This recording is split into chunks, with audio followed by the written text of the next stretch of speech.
You're Near the Wild with Matt Becker and John Norris, recorded in Anchorage, Alaska. Hello. John Norris. Hi. How's it going? It's going. Don't see Becker in here yet, though. Becker, you there? Hello. Hello. Hello. Hello. Hello. Roll call completed. Hello. John, can you hear me? John. Over. Ggreg Chaille, I can hear you. Over. Over. So it work? Matt Becker, you there? I'm here. Oh. At the bottom of the ocean? Oh, yeah? Okay, there you are. It sounded like you were stepped away from your microphone. I did. I had to check my arm length away from Pilsen, and I'm now back. I'm enjoying a nice full sail Pilsner, pouring that on top of one of the biggest hangovers I've had in a while. All right. Oh, I'm drinking a low calorie Gatorade that I bought to put rum in, but I ran out of rum, so now I'm just drinking Gatorade. That would turn it You're out of rum? I'm out of rum. You should buy more than just those little mini bottles at the airport. Oh no, this was a handle of Sailor Jerry. Oh, a spiced rum. Yeah. Someone brought over someone who was bartending. I can't say his name, but he brought over a couple of bottles of Flor de Caña. That's a high. Oh yeah, that's that. Yeah, flower flavored stuff. It was a high end rum that when he was packing up, he said, "I'm just gonna leave those other bottles here, but hide them." That's what he said. But I don't know. I can't tell the difference. I can tell the difference between regular rum and spiced rum. Sure. Yeah, I mean by taste. I usually read the bottle and then I mix it with Gatorade. So that's an interesting mix. Use a fruit punch Gatorade, spiced rum, and a lemon. It tastes like Robitussin, which I don't know if that's a selling point, but I don't know if that's a big draw, but yeah. I think there's a market, guys. Yeah. the Robitussin market. It doesn't get you as sleepy as if you were just drinking Robitussin. There's enough fans of Robitussin that you still have to ask for it now, even though it's over the counter. Yeah. I mean, Robitussin, they've been in business a long time, so somebody's going back for more. You can get it from under the counter too. Or behind a case, like the Mach 3 oh, Jesus Christ, I'm stumbling. I'm not gonna lie, guys. This was it was a Scotch night, and it was even Hennigan came over today, and he said that he woke up and almost dry heaved. That was his hello. Wow. So, John, I didn't hear from you, but I did hear from Becker. Did you see the pelt? I did see the pelt. That is a good looking kangaroo hide. What you can't really appreciate in the picture is the smell of an old ratty bear hide. It is now I put an air freshener in the corner, and now it smells like a sugary, flowery, old ratty bear hide in here. Man, you're like just about ready to shoot your remake of The Revenant. I'll tell you what, I'm a little ways from that, and this is what happened. I went over there the next day after we podcasted last, and I picked up the bear hide, which had been kind of stuffed under a table, which I don't expect everyone to know how to care for these things, because I sure didn't. When I came home, I realized this thing's in pretty bad shape. I mean, as far as it's not gonna. I won't be lounging on it reading my next edition of Popular Mechanics anytime soon. So what's the rehabilitation process look like? Are you just gonna go buy a bottle of hair conditioner and rub it through there? Yeah, I wish it was that simple. I don't. This is the thing. I don't know what the actual step is, because I haven't found a video yet on how to resurrect an estate sale bought hide. But right now, I'm going to have to re-oil the hide, and then I'm going to have to repair the hide because there's a ton of holes. And if I pulled it up on one end, it would actually start to rip the leather. That's how dried out it is. So I got a ways to go. I mean, as long as you don't have lice, you're probably good. Well, I did get a breakout on my arm as soon as I brought it over. I was itching, and Tracy's all, "What's up? What's going on there?" And I'm like, "I don't know," but I didn't want to say the hide because I put it down near a bunch of her stuff in the room. So I just, a spider bite or something. But yeah, probably stress. Yeah, probably just a stress rash. If I just basically just take it to the thrift store or something right now and cut my losses, then I would have a lot more free time in the coming month and a lot more money. I have to go buy oil to re-oil it. I have to figure out the process. I have to buy synthetic sinew. I have to buy a needle, and I have to spend the time sewing this thing up, and then brushing it. And then I don't know. I do have to wash it again. I don't know why you bought this shit. I don't know who gave you that advice. Yeah. I mean, if it wasn't clean when you got it, yeah, we definitely said don't buy it. I remember. We have to go back and listen to the last episode, but I'm pretty sure Becker and I both said, "Be careful trying to buy some hides because you never know." Maybe I blinked. Extreme caution. Maybe I blinked when that happened because all I remember was like, "Tell me you have that hide. Tell me you have. Wait, what?" Yeah. No chance it died of dingo fever. I'm hoping not. I must have turned away from the microphone when I said buyer beware. Yeah. But the kangaroo hide is also in a state of disrepair, but it's not as bad. It also is about 1/3 the size of this massive fucking bear hide. So I don't know. I'll figure it out. It's a nice project on top of my other projects, except this one is making me itch and it stinks up the house. It might go to the front of the line. Is what I'm trying to say. You could always use it as a doormat. That's true. If I only had a place where I could stretch it out where no one would touch it, where it could lay flat, and where there wasn't a lot of traffic, somewhere near my house, somewhere near where I have the keys. You could use it in your haunted house. When Matt and Becky were here, John, Becker saw the flyers that we had up for the haunted house that we had this last season because I've neglected to take the flyers down. It's good promotion for next year. And Tracy thought Tracy said Matt thought that we used his house for the haunted house because he didn't know the number of his street number. It was very similar. But yeah, it was like I laughed going, what a brilliant idea. Yeah. Why all the kids are really terrified of my house for some reason. I don't. Yeah, so that's a good idea. I guess that's almost a verbal contract, an agreement for us using it next year. You heard it, John. Witness. Yeah, sounds good. All right. So what have you guys been up to? Becker probably more exciting stuff, so he can go first. Let's go with you, John.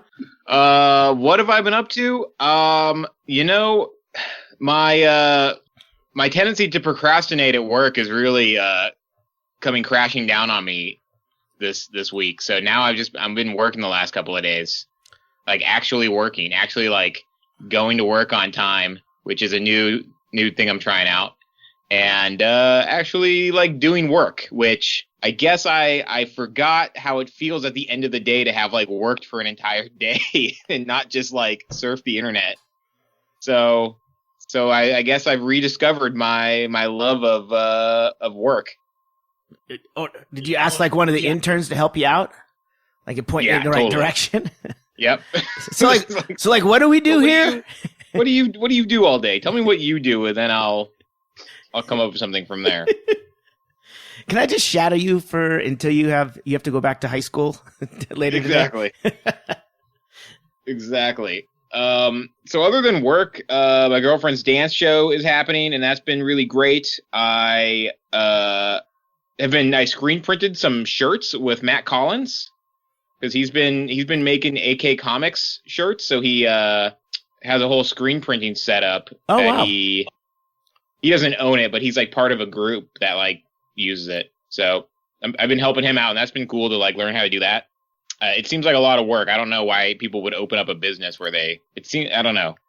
I guess you'd have to charge a lot of money. I don't know what people charge for that. I'm assuming a lot of money. If it seems like a lot of work, then this is right up your alley. Now that you've fallen in love with work again. Yeah, I'm all about a day of labor. That's my new thing. Every day, just laboring. That's all I've been doing. I'm getting ready for. I'm excited that the Iditarod start is happening soon, and they moved the start to Fairbanks, but they're doing the ceremonial start here still. So I'm gonna go to the Trailgate party that they do every year and drink beers in the snow and cheer on mushers. Wait, they're gonna start it in Fairbanks? Yeah, there's not enough snow, I guess, like outside of Anchorage, which seems crazy because it's been snowing nonstop for like a week here. It seems like that would cut off quite a bit of trail if you're gonna start it a couple 100 miles away. It's still, I think it's still about the same length. Well, weren't they starting it in Wasilla? Yeah, the official start is in outside of Big Lake, I think. Yeah, which is just outside of Anchorage. Yeah, but now there's not enough snow there or something, or like just outside of there. There's like big patches where the snow is too thin, so they're going to start in Fairbanks, and it's just like a different route. Okay, it's the same distance, but I guess I would imagine that would suck if you were a musher, because they still have to do the ceremonial start in Anchorage on like that Saturday during Ferrandi. And then instead of like just getting to Wasilla by Monday, now they have to get all the way to Fairbanks with like 20 dogs and all their shit. It's like 300 miles? How far is Fairbanks from Anchorage? Yeah, it's like a 7-hour drive. Yeah. Yay. So, I mean, hey, they chose this life, not me. Yeah. They didn't plan it quite as well as they could have. They could have moved Anchorage over to where the snow is. Exactly. Probably be less work. Have you ever tried to travel with dogs? It's awful. They could have actually just chose a sport with in a sunnier climate and just been marathoners. Yeah. Or a triathlon where you run from the snow. Or where you run from the snow, yeah, like a snowbird marathon. Yeah, you like just snowshoe your way out, and then you just keep running. And keep running. Don't stop. That's what you want to do, John. Yeah, exactly. I'm working on it. So it's been snowing, huh? God, it's been snowing so much, and now it finally stopped today, and it was like -5 when I left my house this morning. All right. So, man, fuck this place. I don't want to complain. I don't want to complain about the weather every week. It's fine. It's nice out. We like to brag about the weather every week. I just brought that up only so I could say that it's in the low 70s and it's going to get hotter this week. Clear skies. Yeah, like 88, like 88. Yeah, because that's what we got. Yeah. Oh 88. wow. Yeah. We're nipping on your heels, but we're not right there yet. What'd you say it was, John? -5? I think it's warmed up to about 6, +6. Oh, we've almost doubled. Yeah. I put away all our jackets last week. We stored Not them. too bad. What is that in? I think that's like 40 something degrees Celsius. That sounds a little warmer. Yeah. Do whatever you have to do to trick yourself, John. Yeah. It's lovely. How are the projects going in Costa Rica there, Becker? They're going very good, actually. I've got to cut a tree up tomorrow. It turns out I don't have enough extension cords to take the saws off the hill. So I'm going to actually physically have to chop the tree. I don't know. Seems like work. Yeah, you should get John over there. Do you have a shotgun? You could just shoot it down. Is that a thing? I could do that. Yeah. You can't really have a gun down here. Yeah. Is that true? You can't have guns. Yeah, Do they not have a Second Amendment? They do, but it's in Spanish. So I don't know what it says. But yeah, you can't really have guns, but you can get them. You can bring them down and stuff. It's weird, but you have to register them. Like I think the first thing they ask is, why do you need a gun? And you go, have you seen the iguanas? Mm-hmm. So they pretty much tell you to just kill stuff with your hands. I think that's doable. I think they have a lot of Green Beret training is what it is. And I don't know. They probably don't have bullets. Yeah, plenty of guns, no bullets. I didn't get a chance to look at the Tico Times, but I mean, you guys are full swing down there right now. Is anything else going on? Remember they had the Guns N' Roses concert a month ago. Yeah, that was good. That was an exciting concert. We could barely hear it from our place, but it might have just been a guy playing Guns N' Roses at his house. It could have been. Did you say the Migas is full swing? The what? What did you say is full swing? It's the on season down there, so things are happening down in Costa Rica now. It's not the it's the high time. Season. Yeah, it's high season. I thought you said migas, which isn't that like a breakfast dish? I don't know. Am I hungry? Yeah, maybe you're just hungry, John. Yeah, probably.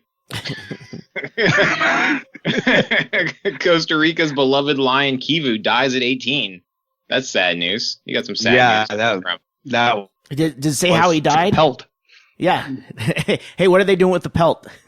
It sounds like it'd be cheaper for me to fly down there, haggle for the lion pelt, and then fly back and then tan it myself rather than trying to resurrect this moth-eaten fucking bear hide. Do I have a chance? That's a celebrity hide. I don't know. I think you want some sort of like no-name supporting lion. I don't know if you want to go for the star lion. Yeah. I did. If they say maybe Costa Rica's, not a beloved lion, just Costa Rica's other lion dies at 19. That's tomorrow's headline. The half brother to the star lion. I just thought it was interesting that that panda bear was shipping back to China. Do you see that? Yeah, it was. It's going back to China. It was on loan, wasn't it? Well, no. Well, but it was born in the U.S. Oh. And now they said they want to put it back in their future breeding baby stock. So we have to ship it back. But technically, everything else that was born in the U.S. wants to stay. So I think we should get a lawyer and let him stay. Trump he's working hard. He's deporting everything. Boy, where does this end? They're going to use that as precedent. They'll be like, we sent the panda bear back. But he was born here. He's a citizen. I know. Who made that fucking deal? Horrible deal. Well, hey, I went back to Mexico again last week on Saturday. Wait, before you tell the story? Yeah. Can I read the worst headline ever about this panda? Absolutely. So I just Fox News Science, their science section. I didn't know they had. Is it a blank page? It says the headline is DC panda fans bamboo hoo as U.S. born cub leaves for China. They bamboo hoo because they eat bamboo. That's it. Somebody wrote that. I think you're right. That is the worst headline ever. That's the worst one we're going to hear today, I think. Jesus Christ. Well, we went down. There's another border town called Agua Prieta, and it's the American side is Douglas, and it's about 25 minutes from Bisbee. And we went out there with a friend of ours, Denise, who speaks fluent Spanish. And we went down there. It was her birthday, so we went to have sushi, which Mexican sushi, I'll give you a tip. If you like bacon, chicken, and cream cheese, Mexican sushi is for you. Those were the ingredients of just about everything. There was some rice, and when we asked for wasabi, Manny said, "Oh yeah," and he came back with sriracha and chipotle sauce. Perfect. So there's they're playing catch up a little bit. I think they'll get there sooner or later. But we cruised around, and then I think catch up is the key word. We cruised around, you just like kind of kept walking around town, and it's a bigger town, much bigger than Naco, Becker. And then we get back, and I said, "Hey, is there a duty free for liquor before we get across the border?" And Denise says, "There's one, but it's on the American side." I said, "How does that work?" She goes, "Well, you have to go back to Mexico with your purchase, and then come back into America again." I go, "After we already are in America?" There's a shop in America that lets me buy liquor, and then I have to walk it after I buy the liquor. I have to walk back into Mexico across the border and then walk straight out of Mexico through the American customs. She says, yes. I said, well, let's just take a look. I just want to see what they got there. The scotch I've been drinking is 50% off. It's a $52 bottle of scotch for $26. So I'm walking back into America with my 2 bottles, thinking like, I don't even care. I don't even fucking care, because it was such a deal. But it was so ridiculous. They had a security guard walk me to the entrance back into Mexico, and then let me go the rest of the way, and then came back out. That is a little weird. It seems weird, right?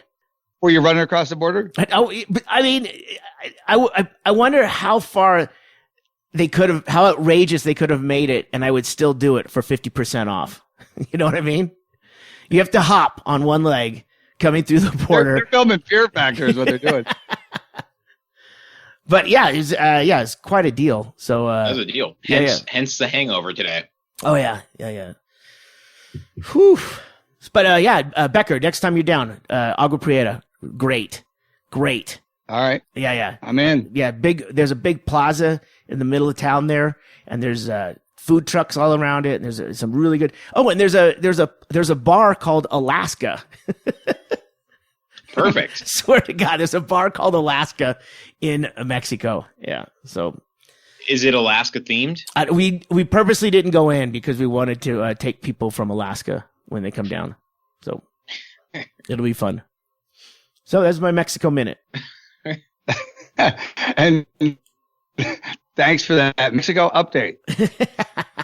Mexico, still fun and cheap after all these years. Imagine that. Spin the wheel. I just read that Uber's going to have self-driving cars in Arizona, like starting next month. Is that possible? I guess so. I guess if you are in the Tempe, Arizona area, which I'm not, but you could be. That's north. That's up near Phoenix, just outside of Phoenix, I think. They're going to have self-driving cars, but there's going to be like 2 Uber engineers like in the front, just in case. So it's self-driving, but they actually have 2 drivers. But they're getting there. The future's happening. It's like 2 chaperones. Yeah. Is this the Sadie Hawkins dance? Yeah. I think that's good, right? It's like when you're up flying a plane, when you're learning when you're taking flying instruction, that guy can grab the wheel at any time because there's one in front of him too. I don't think that's so bad until at least the perception that these things are safe kind of leaches into everyone's experience. But why 2 guys doesn't grab the wheel? I don't know why there's got to be 2. It was unclear what the second guy's doing. Maybe he's sleeping. Maybe he's sleeping while the other guy's driving, and then they switch off. They take shifts. Yeah. So there's always someone in the car. I would do it like being a pilot. I would just have a headset and go, "Hey, folks, buckle up. We're about to take off." I don't know if you need a headset. Look out your left window, you'll see Whataburger. It's a guided tour of your destination. So what is that? What was that one movie that had that auto driver that he was a mannequin and he would turn around? That's Total Recall. Total Recall, yeah. Yeah. It's looking like self-driving cars are just going to have like lights on the steering wheel and not a mannequin, which is disappointing. Yeah, it'd be nice to have something. Just so at least you could get over the idea that there's no one sitting in the driver's seat, even if it's a dummy. There was a graphic I saw on Facebook where somebody did a poll, like asking people in each state once we have self-driving cars, how they're going to use their free time while the car is driving. So what are they going to do while they're hanging out on their commute? And most of the respondents said they would read a book. And right, yeah. Alaska, I mean, they don't read books now, so I guess they're just waiting for the self-driving cars. Alaska was the only state with an overwhelming response of have sex in the car. So at least we're honest. Yeah, but they'll be on the phone while they're doing it. Yeah. 2 guys will be in there too, watching. Yep. Taking notes, ready to take over in case anything goes wrong. I'm excited about the future, guys. Yeah, I mean, now the robots aren't going to be having sex. The robots will be driving us while we have sex. We'll have so much free time. A sex robot and a self-driving car. Yeah, that's the same thing. That's it. That's the sex robot. That's the what? It'll be the sex robot drives the car, sits in the passenger seat, and it just has sex with you while you sit there. Oh, I got a new fleshlight. It gets 35 miles a gallon, so not too shabby. Yeah, pretty good. Oh, it's a hybrid, so sometimes it'll kick on. Your robots hit on other robots and other driverless cars. They both pull over. You're like, are you serious? My commute's taking so long. My car keeps blowing everybody on the way to work. When I saw this was a sex robot ride, I thought I was going to have sex. It's you, the other sex robots are having sex, and now you're just sitting there waiting with the meter running. Come on, motherfucker. We're working out the bugs, but the future is going to be pretty exciting, I think. It's going to be great. I did see a creepy movie about, one of our themes besides predictions is sex robots. And there is a Netflix movie about like My Sex Robot or something, and it's two different dudes who have like put together these robots, and it's disturbing. Have I brought this up already? I don't know. I can't even tell anymore because we talk about sex robots. I bring them up all the time, so I have no idea. I mean, it is. Is it the guys that make it creepy, or is it the robots? Yes. Well, the robot looks like if you took like a flesh-colored sleeping bag and like draped it over a skeleton. I mean, it's all baggy, like someone's wearing a dry suit, right? That's what it looks like. And the first one this guy made was a guy one. That's its hips thrust and like this weird, like dangerously mechanical thrusting. He had to dismantle one because it would kill you, is what he said, right? But if this got loose, if this broke out of the lab, we would have problems. But now when I say this, I know you're probably thinking, oh, white lab coats in a sterile environment. This guy's building this shit in his barn. It's like a dirt floor, and he's like propping up this one on top of another, and that's Ggreg. That's where all the best sex toys were invented. Barns in the Midwest. This guy. I mean, we're talking classics like vibrators and chairs with the bottoms cut out of them. All the best. Yeah, this guy. He's put like $500,000 or something into this thing, and it's fucking it would be scary in a haunted house if you saw it.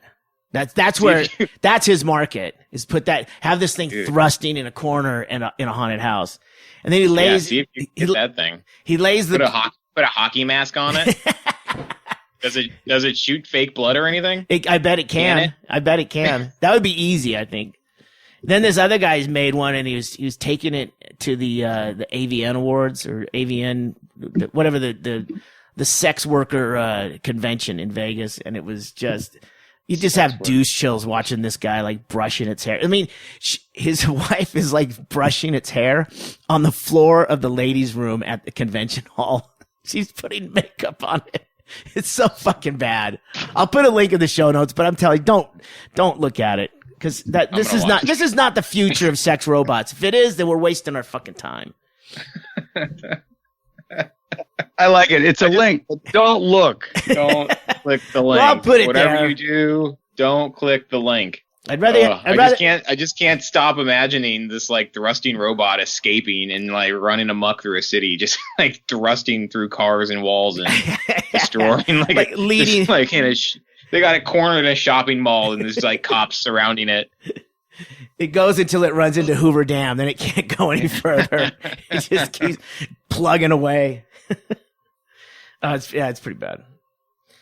If you are going to take a moment online and you want to hit a link, go to DougStanhope.com/store and check out the Near the Wild t-shirts. They're selling, guys. We've got a little movement. So yay! Yeah, and I took I took the best of the Japanese art drawings from those kids in Japan. that someone sent Doug. I took the best of those and photocopied them. So even though the first 30 are gone for the first 30 purchases, I'm still putting those in the packages. So go online, support the show, and do that, won't you? It's very interesting too. Those pictures were they were like a slice of something. Well, there was one where it's like Doug, like clearly cross-eyed, like the eyes, it's like cross-eyed, and then it's like you're looking at that, but then you don't realize that. So what they did was they had a picture of Doug and Bingo like at a hotel bar, just looking at the camera, and Bingo's laughing, and Doug's got kind of a serious look on his face and a drink in his hand. And then they were given that picture and told to recreate it, like to draw it. And some of them are just like anime characters, like cartoon characters. It's like they just wanted to draw whatever, right? And then the one that I love is it's Doug's face, and you're immediately drawn to his cross-eyed, screwed up look on his face. And then you realize his left arm is around Bingo, and his hand is grabbing her bare tit. That's the drawing this kid submitted in his fourth grade English class. It's a different culture, They don't very R. Crumb looking, the whole thing. Yeah. So yeah, I got the good ones. Yeah, John, I agree. Different culture. Don't know what's going on over there, but I mean, this is the culture that invented what's octopus porn called? I'm blanking. What? Hentai? I've never heard of octopus There's a name. porn. I've never heard of that either, John. Oh, Click wow. on the link. This is a big day for you guys. You have something to Google later. Tentacle porn is it's a real thing, and it's like a whole subgenre. It's there's animated cartoons of like creatures with like 8 arms, but instead of like octopus arms, they're just dicks. Oh, okay. So, well, that makes sense. Yeah, I can see that. But is the head a dick too? Because that'd be 9. That might be pushing. I don't know what the rules are for this world. That'd be a squid, wouldn't it? Is it 8? Octopus is 8. Right, but the head would be 9. Yeah. I don't want to Google it because I don't want to get viruses right now. I was waiting to hear if any of our listeners know, just tweet at us. Let us know. Now, see, I'm gonna in Google, I'm gonna put in octopus porn, and then now every time I go on Amazon, there's going to be like comic book octopus porn advertisements on the side because I just put it. I'm gonna put it in this once. Octopus porn. Wow, there's quite a. Yeah. See, it sounds like I'm just making stuff. Yeah, no. This is kinky octopus fills holes. All right, that's. What okay, else look, would a kinky? Now, look. Here's the experiment. Don't put a hole in front of an octopus and expect it to not fill it. I put that in a Google search, octopus porn. I clicked search, and I didn't hit any of the links. Now it's going to be very interesting to see what comes up the next time I go to Yahoo or Amazon to see what ads are going to now come my way because of that one search. Rubber gloves. Yeah. A seafood cookbook. That's my guess. I would only be so lucky. But I mean, you guys, you see this. I don't know if you're outraged like me, but I'll go and I'll buy something. I'll go buy a new trash can, Simple Human trash can on Amazon, and then I'll get the liners. It's a highly rated trash can. Yes, it is. It's a great trash can, by the way. The step one. I highly recommend it. But I go to Amazon, I buy that, and then a couple of days later I go on Amazon and it keeps serving me on the side. If I do searches, it keeps serving me these things that I should, hey, have you checked out Simple Human? Hey, how about a trash can? It's like, but I already fucking bought that. Why are you serving me the ad for the thing that I purchased? Why can't they turn that into what other people have bought who bought the Simple Human? Maybe the rationale is you only bought one, and how many rooms do you have in your house, Greg? Well, it's a kitchen trash can. I only got one kitchen. Most houses only have one kitchen. Oh, I didn't know you were poor. It seems like Amazon should be smarter because I get those all the time too. And a lot of times it's like, if I look at something and then don't buy it, instead of Amazon just thinking like, oh, he didn't want that, here are some similar things. It's just like, hey, there's a sale on that thing you didn't want. Like, or something I bought. They'll like reapproach me and go, hey, that garden hose you got, we got another one. And I go, it's on sale I already now. bought one. Yeah. I thought you'd know that. It's cheaper than when you bought it, though. Yeah.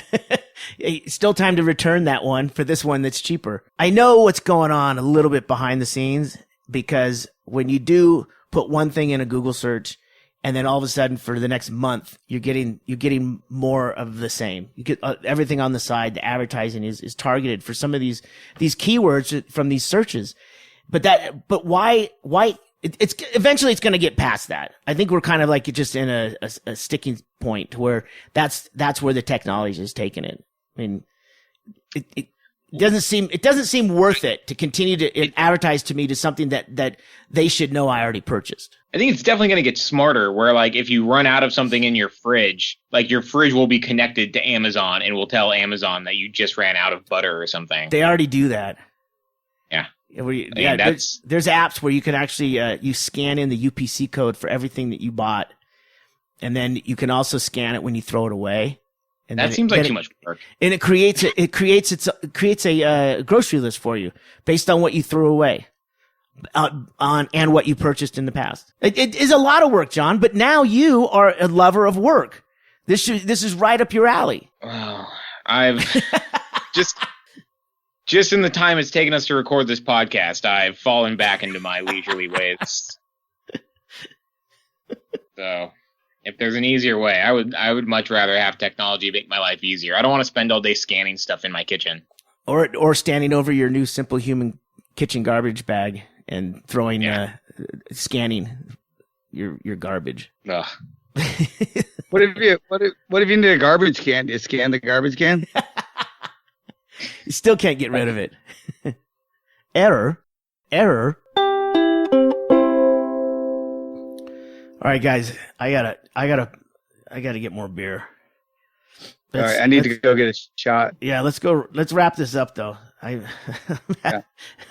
got so much shit to do, and this hangover's not helping. Becker, do you subscribe to the theory that when you have a hangover, you should take a shot, like drink a shot? Yeah, really? I do actually. Yeah. I think it does actually help. I think it numbs you. You just don't care then. John, is that kind of the only thing? It's the only thing you can do. It is like the nuclear option to just get drunk again, but it's either that or you just like go to sleep and pretend you're dead for another 5 hours. I got shit I gotta do. I mean, I'm gonna do it. I can do it all buzzed. It's not. I mean, it's it's stuff around the house and it's Cat 5 cable and fucking hose bibs, washing a bear skin. I could do that drunk, right? I bought it. I bought it drunk. I bought it drunk. I can ruin it drunk. Don't let that bearskin ever see you sober. That's when it establishes dominance. Right now, it's not quite sure what to think of you, but he's scared of me. Yeah, he just comes in, starts yelling, starts almost ripping me apart. Well, we'll see. The only thing I wanted to mention was I thought of Brett Erickson today because there's a football player. I mean, British football or whatever, soccer. Yes, we call it soccer. and he's known for being like the fat goalie on this team because he weighs like 48 stone, whatever that means. This is all very confusing. But he had to quit his team because he ate a piece of pie or on the like sideline during a game, which I guess they I'll send you the link to this story. There was an ongoing bet on some betting website on whether or not this fat goalie would eat pie on live television, and then he found out about the bet and did it, and then they made him quit for like fixing a bet. So it's like the British version of Pete Rose, but it involves a fat man eating pie. Yeah, but I mean, has he eaten pie in the past? Well, he must have. He's huge. Do they have a no pie rule? No, it's just like it's a betting rule. John, if he weighs 48 stone, 1 stone is 14 pounds. So this guy is 672 pounds. Yeah, he's huge. He is a soccer player in the UK that weighs 672 pounds. I stand by my original estimate. All right. Well, yeah, don't back down if that's what you think it was. I think that's pretty amazing. His name is Wayne Shaw, and he's and I love this story because I love fat professional athletes. Like that is like a lot of kids dream of being professional athletes. I dream of being a fat professional athlete because all you have to do is like throw a ball real fast. Nobody's expecting you to run. You mean like a bowler? No, like a real sport, like baseball or not football, because they still get you still have to do physical things, but like a baseball player, like a fat baseball player. Yeah, like they don't even run the bases. They walk the bases. They're usually pitchers. Yeah, because they designated hitters, so they don't even bat. Yeah. The uniforms obviously aren't made to fit big people. They just look funny. I'm a fan of fat professional athletes. I think I'm going to make a documentary about fat professional athletes. Now, I'm interested here in seeing, was he eating a meat pie? That's what I don't. Yeah, that's what it was. Do they even have good tasting food in Britain? I think it had to be a meat pie. Well, I'm looking at it now. It is. It looks like a popover, or like those empanada. It looks like a fruit empanada, but it's full of like gravy and meat. So what the story's unclear about is if he bet money on whether or not he would eat the pie live, because they say there was a bet. There was a running bet, and he clearly did this on purpose. So I want to know if he was like, all right, I'm going to put £1 million on me eating pie on live television, and then I'll quit the team. That's a good investment. I'll tell you what, that John. was a good bet, because he knew he was going to eat pie. Well, yeah. He wouldn't be able to make that bet. His cousin would or something. But yeah. I'll tell you what, I'm looking at there's a still shot of the video. There's a video. I'll put it in the show notes. I think you might be off the mark, because he is making love to this pie with his eyes. He is fucking seriously enjoying this pie during a match. The FA Cup match too, by the way. Ggreg, when you're fixing a pie eating bet, you gotta look convincing. You have to sell it. You don't want to look like somebody's forcing you to eat the pie. Yeah. You have to look like you're enjoying it. I love that his fingers are taped. Now, did he tape his fingers because he's the backup goalkeeper, or because he knew he was going to be seriously getting into some pie? I think the pie was hot. I think it was a hot pie, so he had to protect his fingers. Hey, give me that tape. I got an idea. I'm not going to let it cool. I got to hold it. Actually, this was the second pie. The first pie, he taped the pie. he felt it took away from the taste. Well, did you ever hear the score of the game?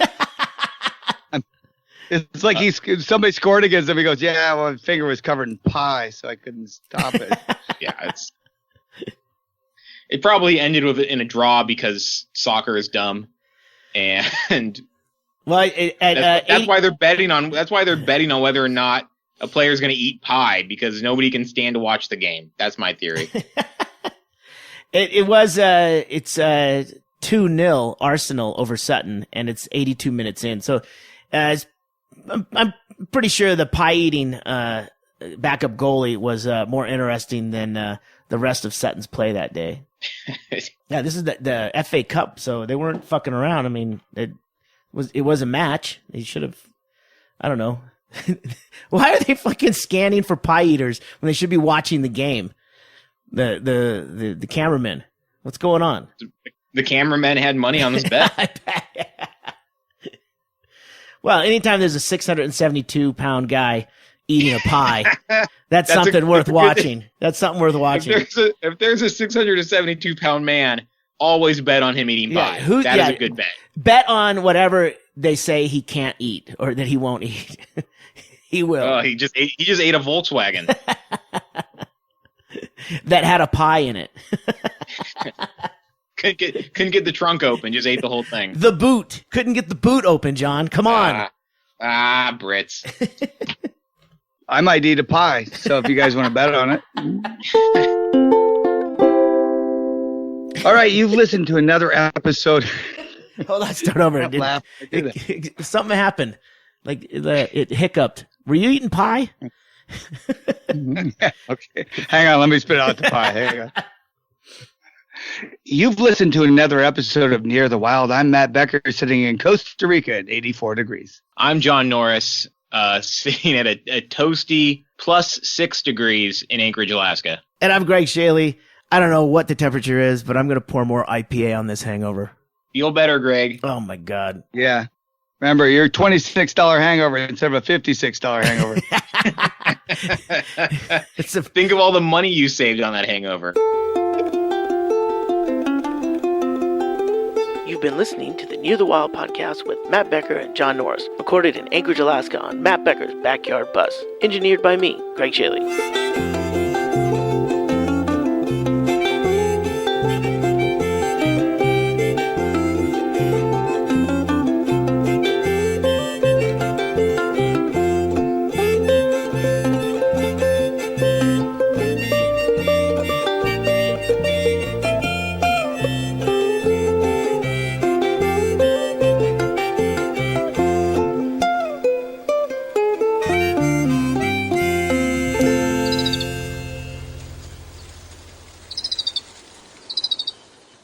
Enjoy your pelts. Yes. I'll keep you abreast. Sell what you can't eat. Yep. Okay.